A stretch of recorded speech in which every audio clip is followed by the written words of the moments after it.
Kamu yang pertama, kamu yang kedua.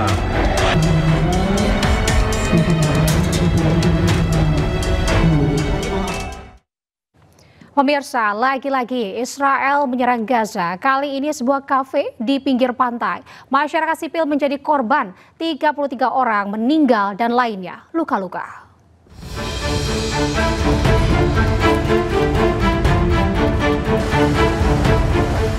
Sebuah kafe bernama Al-Baka di pinggir pantai di Gaza porak-poranda pasca terkena serangan rudal Israel. Serangan ini terjadi pada hari Senin pagi waktu setempat.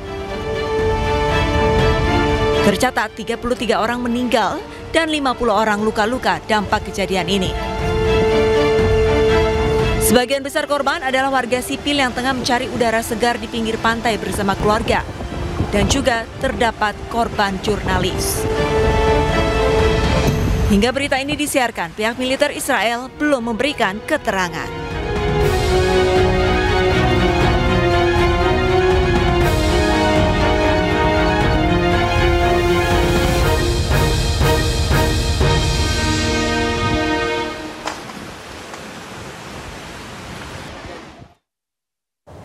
Hamas dan Israel diharapkan dapat melaksanakan gencatan senjata. Hal ini disampaikan oleh Presiden Amerika Serikat Donald Trump.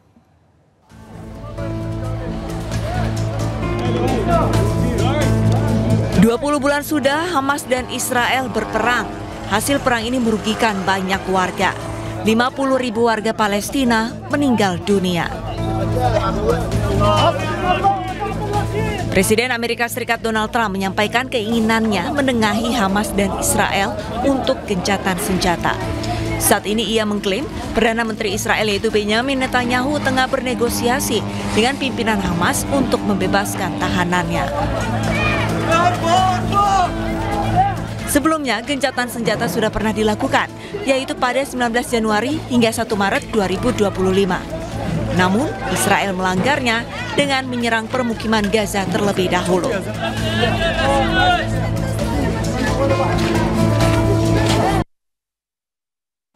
Pemirsa, Dinas Keamanan Israel Shin Bet mengklaim telah membubarkan jaringan militan Hamas di wilayah tepi barat yang diduduki. 60 anggota kelompok Hamas ditangkap oleh pasukan Israel di wilayah tersebut.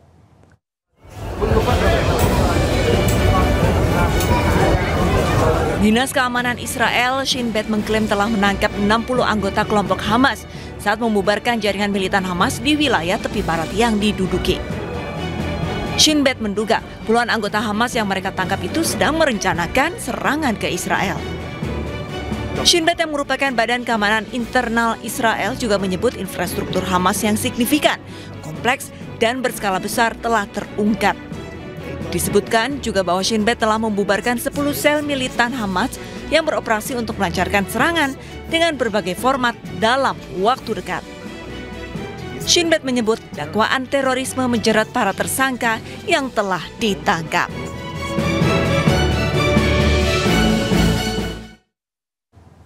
Puluhan anak Palestina meninggal dunia akibat kekurangan gizi akut atau malnutrisi di Gaza di bawah blokade Israel sejak Oktober 2023. Akibat blokade Israel tersebut, beberapa wilayah di Gaza kekurangan pasokan makanan hingga susu untuk bayi.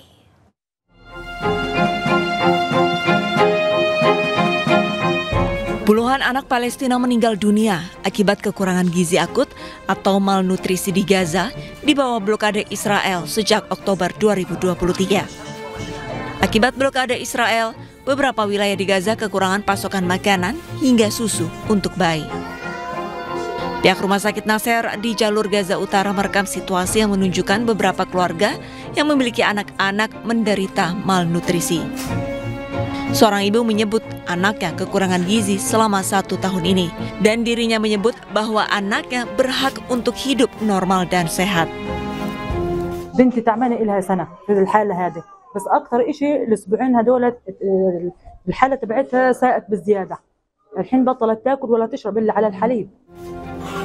Sementara seorang ibu bernama Najiyah menyebut anaknya yang berusia 7 bulan sangat kekurangan berat badan. Sementara berat badan anaknya seharusnya 5 hingga 6 kilogram.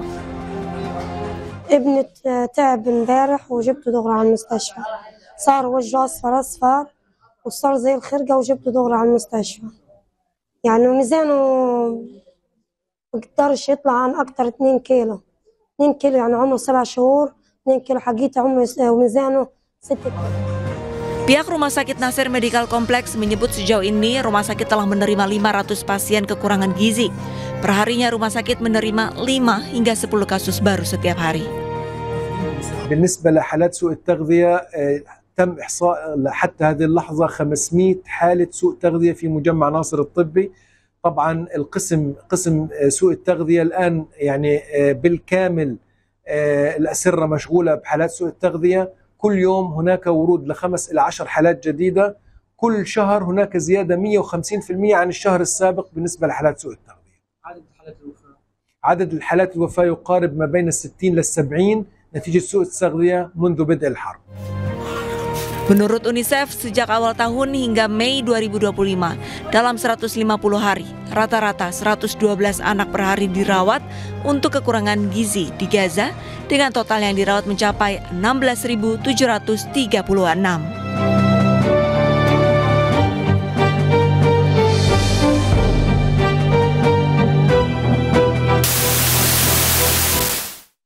Pemimpin tertinggi Iran Ayatollah Ali Khamenei menunjuk 3 ulama senior sebagai kandidat untuk menggantikannya jika nantinya Khamenei terbunuh dalam perang melawan Israel.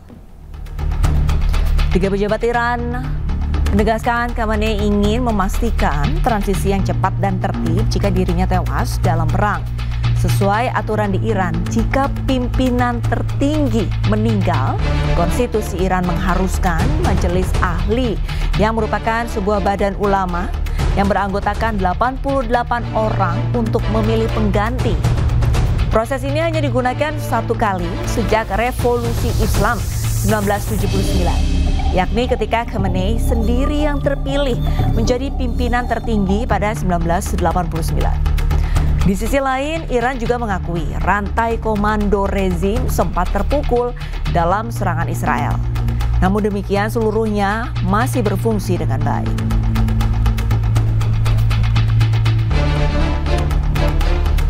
Sementara itu, pemirsa, Iran mengancam akan memblokir Selat Hormuz akibat campur tangan Amerika Serikat yang ikut menyerang Iran.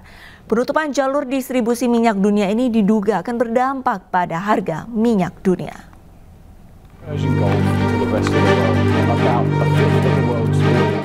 Ancaman menutup Selat Hormuz disampaikan Iran pasca ikut campurnya Amerika Serikat yang menyerang Iran di 3 kota. Otoritas Iran mengkonfirmasi bahwa rencana itu telah didukung oleh parlemen Iran dan saat ini menunggu persetujuan dari Dewan Keamanan Nasional Iran. Penutupan Selat Hormuz diprediksi akan mempengaruhi harga minyak dunia. Pasalnya, selat ini menghubungkan Teluk Persia dengan Laut Arab dan Samudra Hindia. Sebagian besar ekspor minyak dari negara-negara besar regional harus melewati Selat Hormuz. Di antaranya ekspor minyak dari Arab Saudi, Irak, Uni Emirat Arab, Qatar, Iran, dan Kuwait. Sekitar 20% atau 20 juta barel minyak mentah setiap harinya melintas melalui Selat Hormuz untuk konsumsi global. Konsekuensi penutupan Selat Hormuz tidak hanya dirasakan oleh negara teluk pengekspor minyak, namun juga akan dirasakan oleh sebagian besar negara di dunia, termasuk Amerika Serikat. Amerika Serikat kini ketar-ketir, bahkan mereka malah meminta China untuk membujuk Iran agar tidak menutup Selat Hormuz. Tim Liputan iNews melaporkan. Pemirsa, jika Iran menutup Selat Hormuz, maka dampaknya akan dirasakan berbagai negara di dunia. Sementara itu di Indonesia, harga komoditas energi akan melonjak seiring naiknya harga minyak global. Year to date negatif, year on year-nya minus 15% dibanding tahun lalu harga minyak itu lebih lemah. Namun dari beberapa hari semenjak terjadinya perang Iran dan Israel, terjadi spike tadi yang kita lihat, yang merah itu menanjak tinggi banget. Demikian juga dengan batu bara, yang kalau kita lihat dari Januari sampai dengan akhir Mei, harganya itu menurun 16%. Kalau dibandingkan tahun lalu, harga batu bara itu turunnya bahkan 21%.